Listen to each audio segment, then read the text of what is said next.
Hello అండి, ఇదొచ్చేసి మా afternoon to night routine mini blog అనమాట. రోజు మధ్యాహ్నం ఫుల్ ఎండగా ఉండాల్సింది. ఈ చలికాలంలో ఏంటో ఫుల్ చలిగా ఉంటుంది. అసలు ఎండే కరువైంది అనిపిస్తుంది నాకైతే. అండ్ చేతనైతే ఇక్కడ పజిల్ పీసెస్తో చక్కగా లైన్లో పెట్టి ఆడుతూ ఉన్నాడు అనమాట. అండ్ వాడు పడుకుని లేచిన తర్వాత ఈవినింగ్ వేడివేడిగా అయితే రాగిజావ చేసి కూరవెచ్చగా తాగించి టెర్రస్ పైకి తీసుకొచ్చాను. కాసేపు ఆడుకున్న తర్వాత చేతన్ కింద ఆంటీ వాళ్ళ ఇంటికి వెళ్ళాడు. నేనైతే మార్నింగ్ బట్టలు సరిగ్గా ఆరలేదని ఫ్యాన్ కింద వేశాను. అవన్నీ ఇప్పుడు నీట్ గా అయితే ఫోల్డ్ చేసేసుకుంటున్నాను. ఈ వింటర్ లో పిల్లలకి ఇలా గోరువెచ్చగా సాయంత్రం రాగిజావ ఇచ్చామనుకోండి, చాలా హెల్దీ అండ్ చాలా బాగుంటుంది కూడా.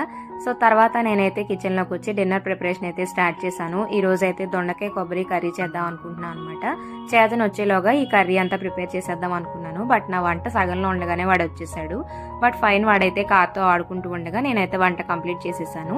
ఇంకా తర్వాత అయితే వాడిని ఫ్రెష్ అప్ చేసేసి ఈలోగా డిన్నర్ అయితే ఫీడ్ చేసేసాను అనమాట. So full blog link channel ఏం కింద ఉంటుంది. ఇంట్రెస్ట్ ఉంటే చెక్ చేయండి. వీడియో నచ్చితే లైక్ చేసి సబ్స్క్రైబ్ చేసుకోండి.